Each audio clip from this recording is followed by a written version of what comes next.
Halo, selamat pagi anak-anak. Gimana kabarnya pagi hari ini? Nah, pada pagi kali ini anak-anak akan belajar mengenai keberagaman ekonomi. Nah, apa itu keberagaman ekonomi? Mari kita saksikan video berikut ini.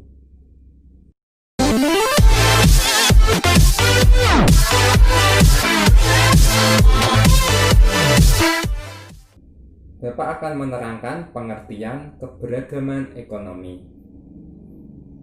Keberagaman ekonomi adalah kondisi di mana kegiatan ekonomi di dalam masyarakat beragam atau berbeda-beda dikarenakan beberapa faktor, antara lain faktor letak wilayah, faktor keadaan sosial, faktor penerapan teknologi, dan juga faktor pendidikan.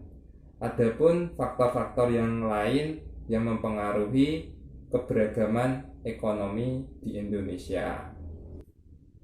Kegiatan ekonomi di Indonesia dibagi di dalam beberapa sektor, antara lain yang pertama, sektor pertanian.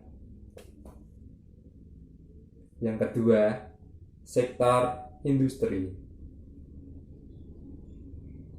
Yang ketiga, sektor perdagangan. Yang keempat, sektor jasa. Dan juga banyak sektor-sektor lain yang belum Bapak sebutkan satu persatu. Nah, itu ada 4 sektor yang sering dikaitkan dengan kegiatan ekonomi di Indonesia. Bapak akan membahasnya satu persatu. Sektor kegiatan ekonomi di Indonesia. Yang pertama, pertanian. Usaha pertanian biasanya dilakukan di daerah pedesaan karena tanahnya masih luas. Tanah pertanian ditanami sayur mayur, buah-buahan, dan palawija. Kedua, industri. Industri adalah kegiatan mengolah bahan mentah menjadi barang jadi.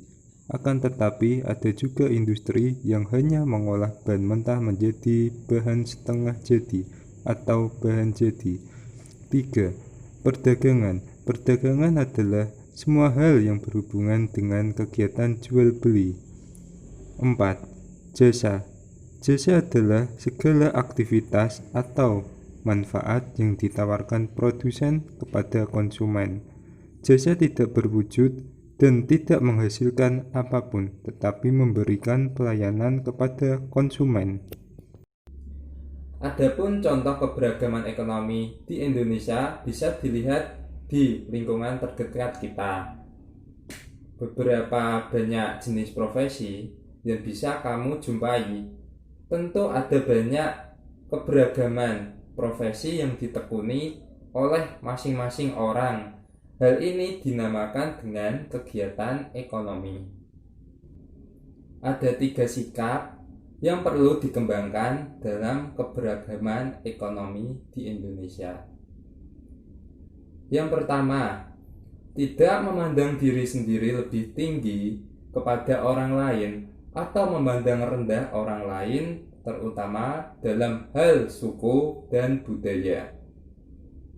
Yang kedua, lebih mendahulukan kepentingan bersama daripada kepentingan diri sendiri dengan mengutamakan kepentingan negara daripada kepentingan suku masing-masing. Dan yang ketiga, menerima keanekaragaman suku, bangsa, dan budaya sebagai kekayaan bangsa yang tak ternilai harganya. Dan apabila dalam mengembangkan 3 sikap tadi, maka ada beberapa manfaat yang dapat diperoleh, antara lain 1. Persatuan dan kesatuan tetap terjaga. 2. Menghargai keberagaman yang ada dengan cara terbuka. Dan yang ketiga, membangkitkan rasa cinta terhadap tanah air atau bangsa. Cukup sekian penjelasan dari Bapak terkait keberagaman ekonomi di Indonesia. Maka harapannya Bapak, anak-anak jangan lupa belajar ya terkait materi ini. Nah, sekian dari Bapak. Wassalamualaikum warahmatullahi wabarakatuh.